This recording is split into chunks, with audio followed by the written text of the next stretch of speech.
Future Warrior, Earth's Children. Chapter 9. Stalker was standing in the viewing deck when the HSDS came out of faster than light speed. He had never been to the Ross 128 system or Maidenport before. The closest he had been being the Ross 154 system during the dark days of the retreat to Earth and the terrible battle at Ross Optima and his subsequent stranding. Staring into space, it seemed like a lifetime ago. As the transport approached, Maidenport, the sight before him, took his breath away. The space around the planet was filled with ships and wreckage. The massive debris field told a story of terrible carnage. He did not know how many ships. It looked like all of them. Some were clearly human, others clearly Deimos, and some were so battered he could not tell. Most were clearly disabled or destroyed, but amongst them he also spotted the sleek profiles of UEF warships prowling like leopards. He had heard that the battle, now dubbed the Battle of Maidenport, had been a mass fleet engagement, but this was the first time he had witnessed the aftermath of such an encounter. He had been on Earth during the Deimos invasion and only saw footage of the outcome of the Battle of Starfall. Seeing it firsthand was something else entirely. There were several distinct debris fields, and Stalker wondered how the battle had progressed. Clearly it had either had several stages or been fought in several places at once. Off in the distance amongst a wide debris field and numerous wrecked ships, Stalker saw the massive shape of a UES Genesis. Several UEF ships were clustered around her, and around them he could just make out the movement of lots of smaller aircraft. They were tactical troop transports he knew.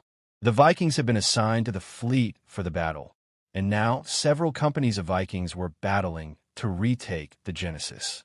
From what he had heard, the Genesis had fought a furious engagement with a large number of enemy ships. During the battle, she had been boarded, and by the end of the fleet action, over 95% of the ship had been taken by the enemy. It would be close and bitter fighting over days and possibly weeks before the ship would be retaken. Closer to him, an armada of heavy transports carrying the mass forces of the UEA were arriving in the system. They would help secure Maidenport and prepare for the next phase in the war. With the war in space seemingly won, he wondered where that would take them. High Admiral Tourville had showered and changed into a pristine dress uniform. He now felt almost human again. He took a sip of cognac and a deep, pleasurable breath. He was still flying his flag in the Asia, and her captain was a woman of quality who kept a well-appointed private conference room which she had graciously surrendered for his use. With the tactical side of the battle over, he now faced the administrative part. In front of him on the portable terminal were numerous reports for his review and clearance. There were also several messages from UEF Command and senior UEL government leaders. He ignored them all and instead brought up the Consolidated Fleet Status Report. Reviewing it and returning it to UEF Command was his first duty. He scanned the report, its contents made for sober reading. So he took another sip of cognac. The battleship's destiny, sacrifice, glory, indefatigable, and inflexible were total losses and would never sail again. The battleships Invincible, Mercury, Antarctica, and Europe would require lengthy periods in dry dock before they would again be battle-worthy. The Genesis was also barely structurally sound, and he doubted she would see action again in the war. The battlecruiser Virgo would also require extensive time in dry dock after she was rammed by a fleeing Deimos ship. Of his remaining capital ships, none were truly battle-worthy. But in extremis, he could call upon the battleships Europe, Asia, Saturn, Australia, Mars, and Venus, as well as the battlecruisers Aquarius, Scorpio, Taurus, Pisces, Aries, Capricorn, and Gemini. The combined carrier group had suffered heavy losses. The Raptor and Harrier were beyond saving, while of the four remaining, only the Vulture and Kestrel were semi-operational, with the Eagle and Falcon needing major repairs. The fleet's light units had come through the battle with comparatively minor losses, with several cruisers heavily damaged and a number of destroyers damaged or lost, including the Majorca, Tonga, Kazakh, and Yakut. Personnel casualties figures stretched into the tens of thousands. Losses had been particularly heavy amongst the fleet's marine units.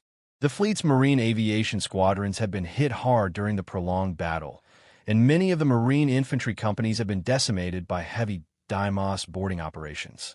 He did not have figures for the Viking Assault Division's losses. They played their cards close to their chest.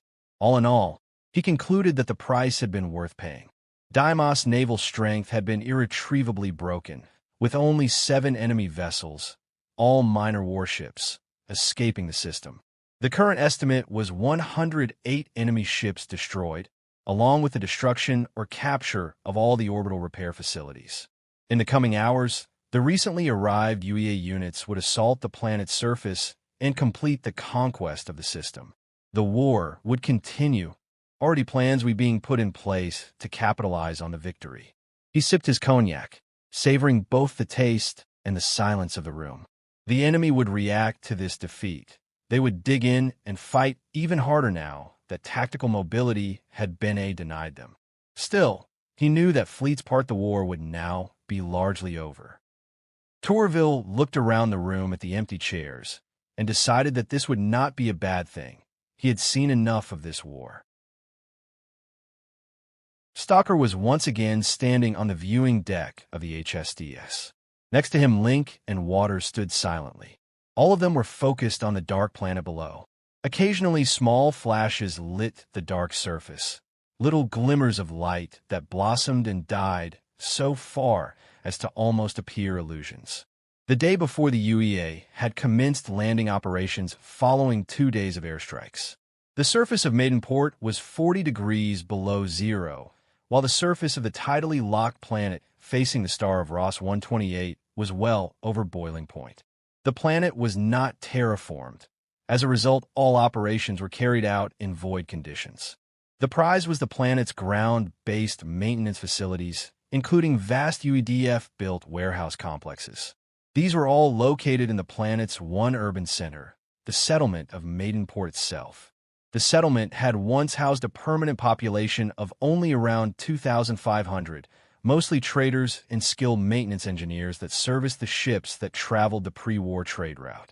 Now there was no one there but the enemy. The Deimos had taken the abandoned facility and rapidly enlarged it as they sought to refit their fleet. The enemy's strength was unknown, but it was estimated to be at least brigade strength. The UEA had landed elements of the 53rd Infantry Division to clear Maidenport. The 53rd had also been reinforced by attack aviation units, including the 551st Aviation Regiment. Pilot Commander Zoe Lassiter hated the cold, and Maidenport was very cold. She shivered. Even through her void-rated flight suit, she still felt cold. The 551st Aviation Regiment had been deployed to a hastily established Forward Operating Base, FOB. From there, they had been conducting near-continual sorties in support of advancing UEA ground units.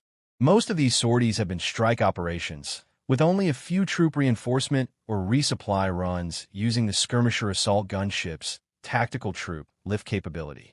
The air threat was relatively light, with no Deimos air assets being active on the planet. As a result, the 551st had suffered no losses, with only a few aircraft taking minor damage from ground fire. As she walked to her aircraft, the cold earth under her feet crunched noisily. She did a walk around of her aircraft, pausing to rub some settled dust off the unit motto, high speed, low drag, the slipstreamers written on the gunship's nose. All 4 of her plasma jet turbine pod engines were clear of debris and in working order. She had fuel and she had weapons. It was time to get the show on the road. As she took off, Zoe was joined by 2 other aircraft from the regiments, a squadron, forming a 3-ship formation. The mission was relatively simple. UEA units in the area had taken indirect fire from an unknown enemy heavy weapon. She was going to eliminate it. As she closed in on the coordinates, the formation slowed, and the aircraft's advanced electronic systems reached ahead through the darkness looking for the enemy.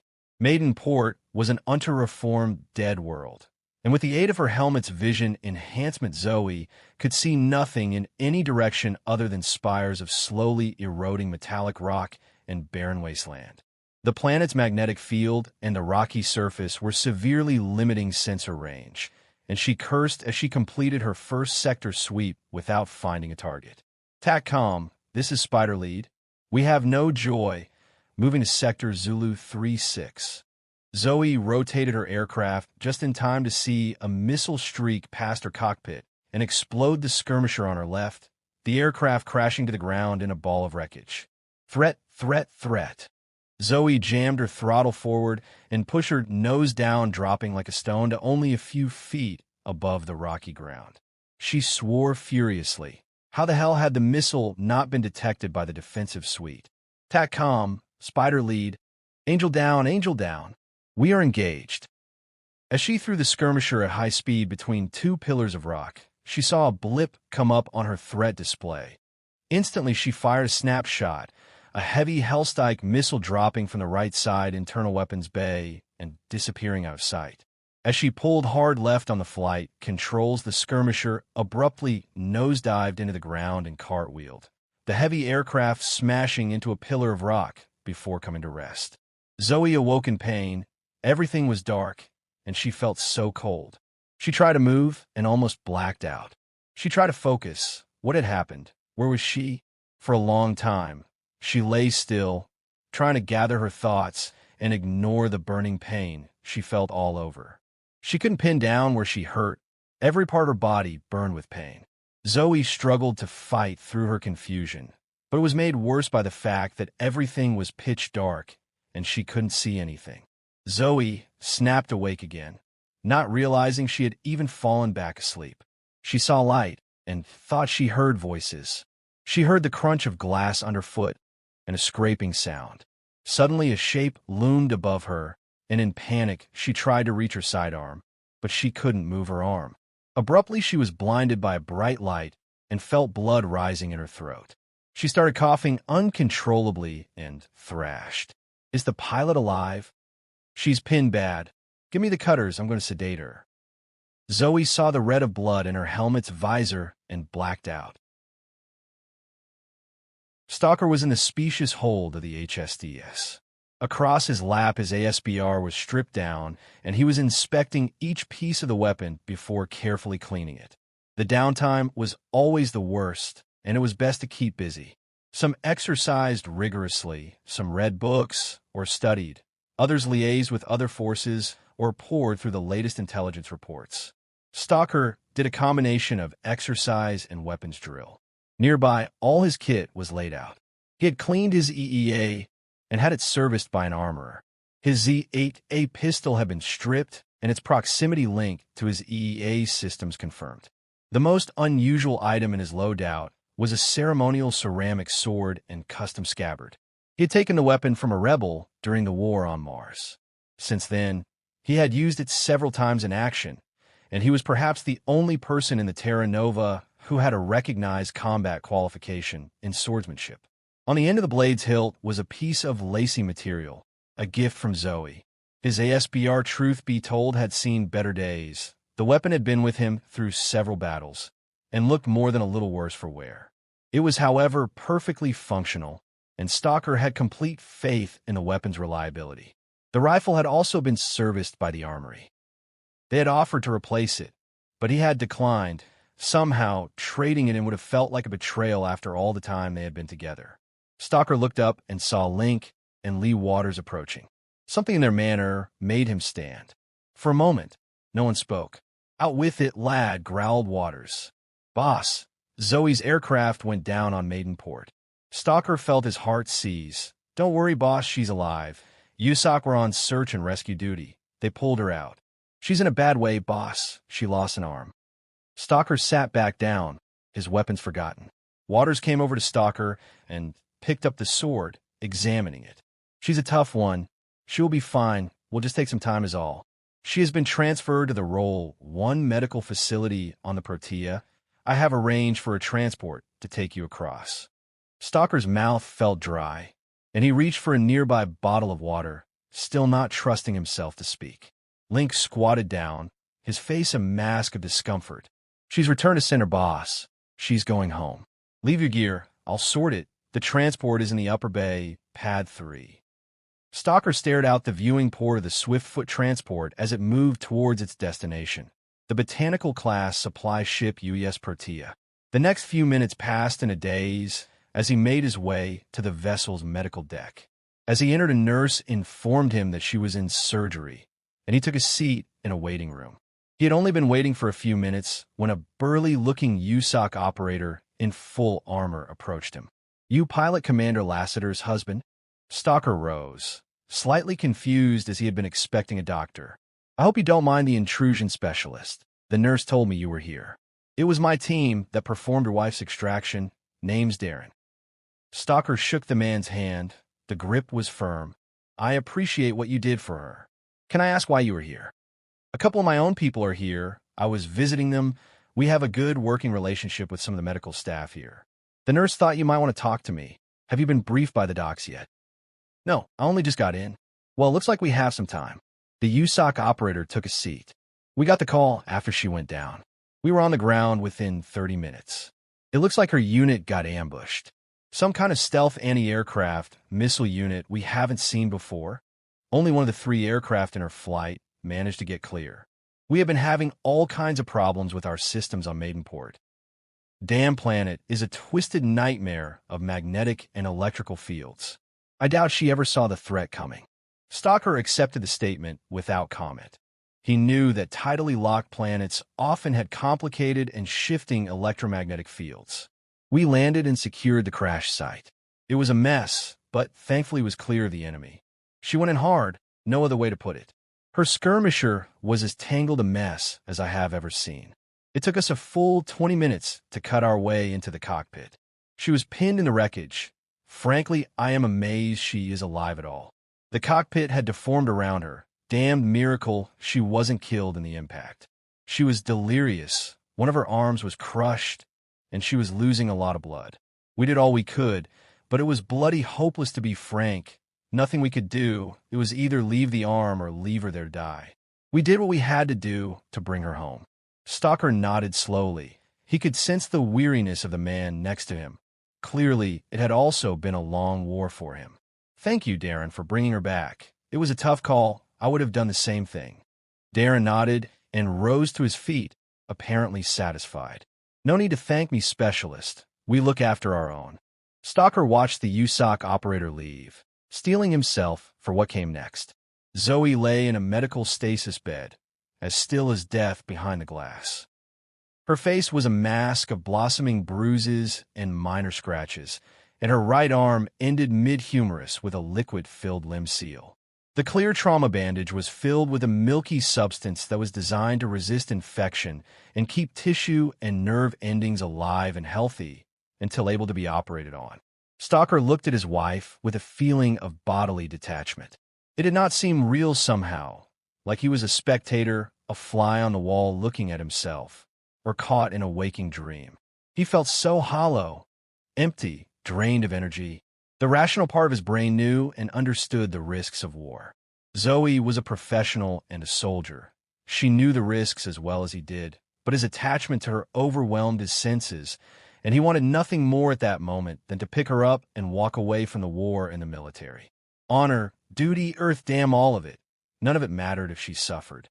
Stalker gently released his clenched fists, trying to breath away the pain and hold back the tears that threatened to overwhelm him. He loved this woman. She was the light in his life. If he lost her, what was he fighting for?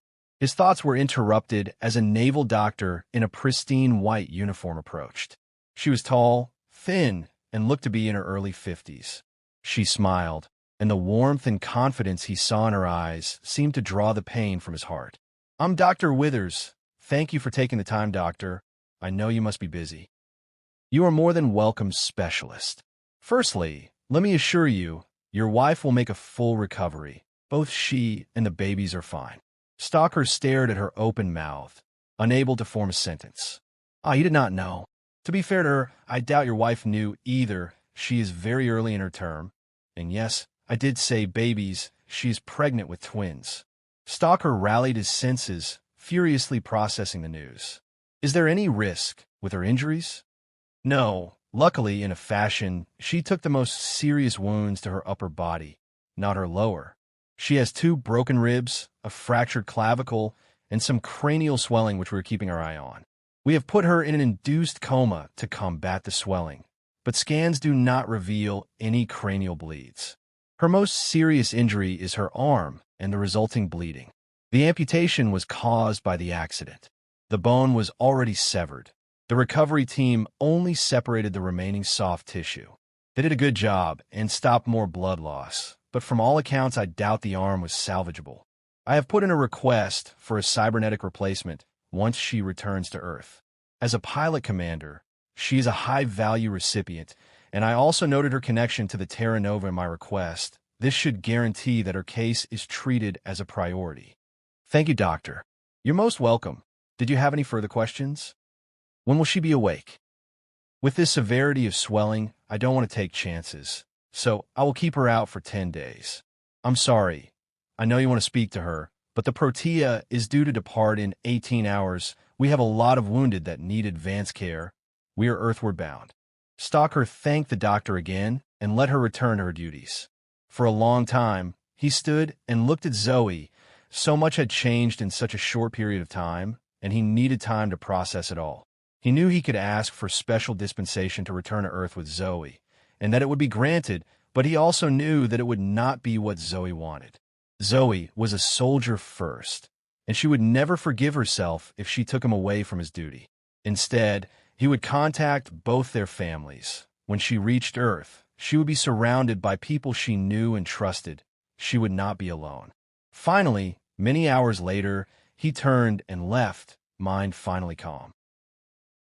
Alvaro Valdez looked out on the icy shoreline. Nothing moved. Not even the breeze stirred the hard-packed snow.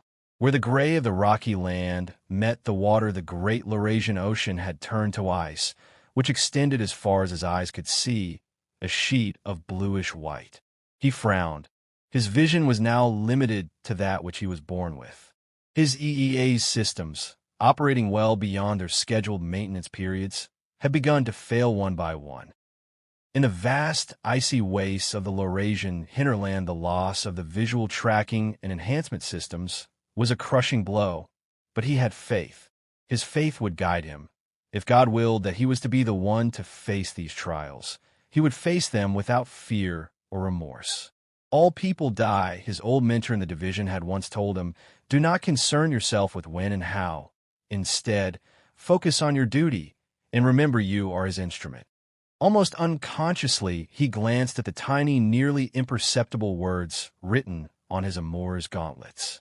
They read, "In his name we fight," the divisional motto of the Crusader Assault Division. Alvaro mouthed a small prayer. Faith would not stop bullets, but it would stop weakness, and on Laurasia, weakness was death. There were fewer now. Some had succumbed to illness, others to the cold, while yet more had fallen to the enemy. The enemy, however, were now a secondary threat, for winter was coming. Alvaro was not familiar with the routine of Laurasia life, but the hardy local colonists in his ragged force were. Winter on Laurasia was hell-made ice. Storms of incredible power would sweep in unexpectedly, catching out the unwary. The already low temperatures would plummet to depths that even those in environmental suites could hope to last only minutes before freezing to death if exposed to the elements without shelter. Snow would fall meters deep, sometimes burying whole settlements without a trace. Faced with the change in seasons, they had abandoned the mountains and moved down to the lower altitudes to escape the worst of the cold. A shortage of food, a need to stockpile some for winter, had now brought them to the coast. Although Laurasia, like all worlds so far settled by humanity, was a dead world, that was no longer true. The terraforming of Laurasia had included seeding the planet's waters with life, and they now represented the best source of food on the planet. Despite the near-constant frozen state of Laurasia's ocean, under the surface sea ice life now thrived, including a functioning food chain, from bacteria to microscopic plankton, to small shrimp, to fish large enough to catch and eat. They had been careful to choose a remote location, but with winter closing and enemy activity had dropped noticeably. Apparently, they did not like the cold conditions any more than the remnants of Laurasia's struggling human population. Alvaro signaled the all-clear. From behind him, groups of foragers came down to the shore and moved out onto the ice to begin cutting holes in the ice through which they would, God willing, catch food. Alvaro and the other sentries kept a close watch on the horizon. The aliens might be less active, but they were far from absent, and the danger of an attack remained very real.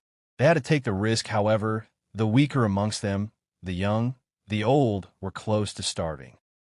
When their supplies had first begun to run low, some of the hotter-headed colonists had suggested abandoning the weakest, those who could not fight or move quickly.